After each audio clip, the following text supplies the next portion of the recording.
मंत्रियों से बातचीत कर रहे हैं, किसी मसले पर विचार विमर्श कर रहे हैं। हर मुख्यमंत्री करते हैं, हर मंत्री करते हैं, और उसमें कोई दूसरे तरह के क्यास लगाने की आवश्यकता नहीं है। वो उनके पार्टी का विषय है, पार्टी के लेवल पर बैठक कर सकते हैं, मीटिंग कर सकते हैं, मंत्रियों से बातचीत कर सकते हैं, विधायकों से बातचीत कर सकते हैं, और जो इशू है उसको रिजॉल्व करने के लिए कुछ बात कर सकते हैं। इसमें कोई अन्यथा की बातों पर कौन भरोसा करता है? उनकी बातों पर अगर भरोसा करे लोग, तो आपको स्मरण देना चाहते हैं 2025 के विधानसभा के चुनाव के। कहा अगर नीतीश कुमार को 25 सीट आ जाएगा तो मैं संन्यास ले लूंगा, तो संन्यास उन्होंने ले लिया। नमस्कार, आप न्यूज़4 नेशन पर मैं आपके साथ अभिजीत सिंह। बिहार के मुख्यमंत्री सम्राट चौधरी रात के अंधेरे में बीजेपी के कोटे से जितने भी कैबिनेट के मंत्री हैं उनके साथ एक अनिमाग सीएम हाउस में बैठक की, जिसको लेकर अब सीधा विपक्ष है वो सवाल खड़े कर रहे हैं। और वहीं बात करें तो दूसरी तरफ बिहार के पूर्व मुख्यमंत्री नीतीश कुमार अपने सांसदों के साथ बैठक कर रहे हैं। तो ऐसे में विपक्ष सवाल खड़े कर रहे हैं कि क्या एनडीए में ऑल इज वेल नहीं है, क्या कुछ खिचड़ी पक रहा है। इसको लेकर जब सवाल किया गया बिहार सरकार के मंत्री श्रवण कुमार से, तो वो भी बड़ा बयान देते हुए नजर आ रहे हैं। और वहीं प्रशांत किशोर पर भी क्या कुछ कर रहे हैं, छोड़ जाते हैं उनके तमाम बयानों के साथ।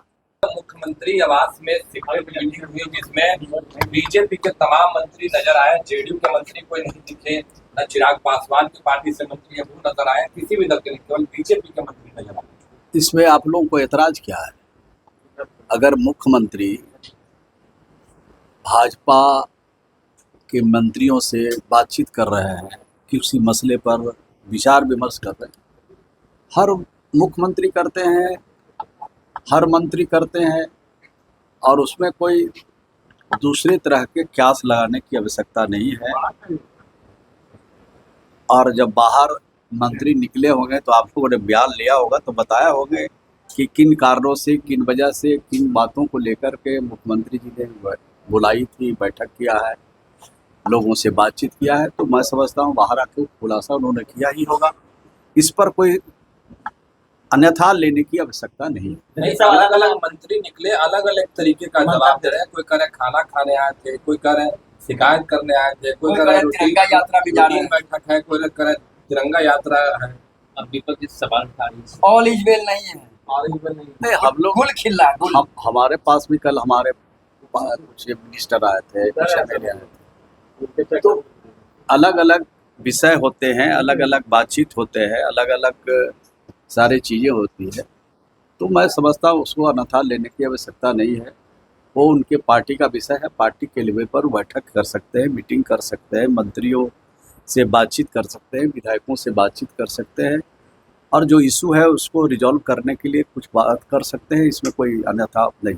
ऑल इज वेल, सब ठीक है, आगे भी ठीक रहे। नहीं बोल रहे खिचड़ी कुछ पक रहा है, बोल रहे हैं खिचड़ी पक रहा है एनडीए में। ऑल इज वेल ने कहा नीतीश कुमार अलग अपने सांसदों के साथ बैठक कर रहे हैं। हमारे पास अगर कोई मिलने आ रहा है तो क्या कर रहे हैं कि कोई अलग बात करके खिचड़ी पका रहे हैं? अरे भाई, मिलना जुलना ये सतत प्रक्रिया है, ये लोकतंत्र की खूबसूरती है। संसदीय परंपरा और संसदीय व्यवस्था में अपने लीडर से, अपने कलीग से, अपने सहपाठी से मिलते जुलते रहते हैं। जैसे आप लोग पत्रकार लोग एक जगह मिल करके कुछ इशू को, कौन सा इशू किससे पूछा जाए, कौन सा विषय किसके बीच में उठाया जाए, तो आप लोग जिस तरह से करते हैं उसी तरह से हम लोग का भी चलता है। 19 मार्च बिहार में बढ़ते अपराध नहीं।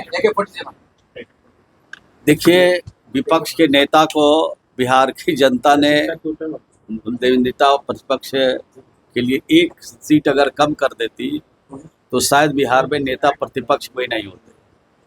और आप सब जानते हैं कि बिहार में वो मुख्यमंत्री बनने के लिए डेट भी फिक्स कर दिया था, शपथ का तिथि भी निर्धारित कर दिया था।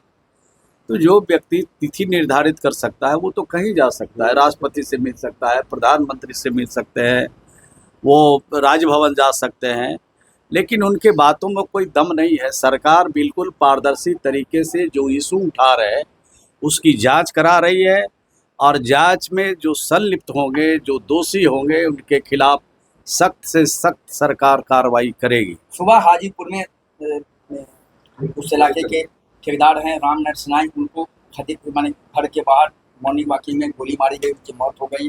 परसों रामकृष्ण नगर में युवक को घर के बाहर गोली मारी गई। सुबह एक युवक की और गोली मारी गई है बेगूसराय में। विपक्ष कह रहा है कि कानून व्यवस्था तो पूरी तरह कोलैप्स है। क्या मानते हैं आप कि घटना बढ़ी है, पुलिस को और बड़ी कार्रवाई करने की जरूरत है? देखिए, घटना जितनी हुई है सब घटना बहुत संवेदनशील है और हम सब लोग मृतक परिवार के प्रति संवेदना व्यक्त करते हैं। लेकिन ये घटनाओं की जांच जब करेंगे तब पता चलेगा। अलग अलग घटनाओं की अलग अलग परिस्थितियां होती हैं। किन कारणों से उनकी हत्या की जा रही है, किन कारणों से उनको गोली उन पर चलाई जा रही है, इस सभी घटनाओं की जांच होगी।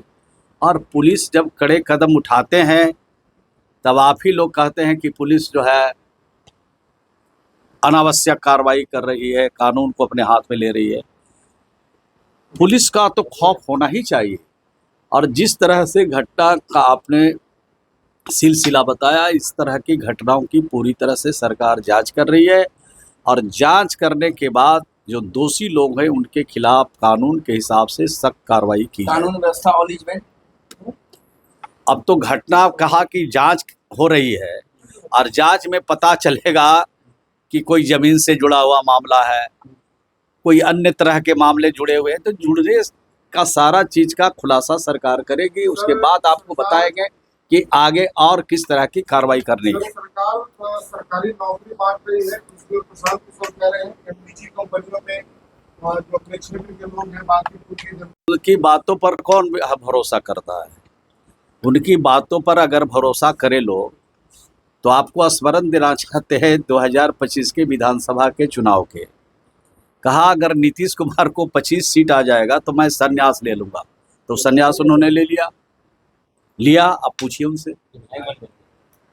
तो फिर चुनाव लड़ गए और चुनाव में जनता ने उनको विधायक बना दिया। जनता को बधाई है, धन्यवाद है, जनादेश का सम्मान है।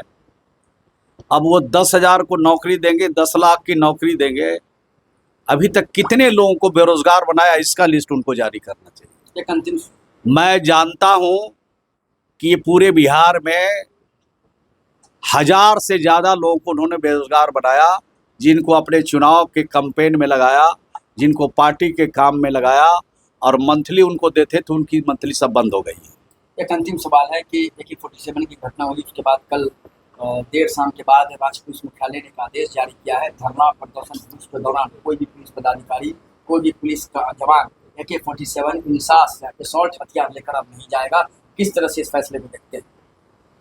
देखिए, सरकार घटना के बाद उसकी समीक्षा करती है और जब समीक्षा करती है तो ये पाया जाता है कि जिसके वजह से इतनी बड़ी बात हो गई है और देश और पूरे राज्य में इस तरह के खबरें चल रही है, और तो मैं समझता हूं कि समीक्षा के बाद सरकारी स्तर पर, मुख्यमंत्री के स्तर पर, DGP, home secretary, chief secretary के स्तर पर इस तरह के फैसले होते हैं, उसका स्वागत है।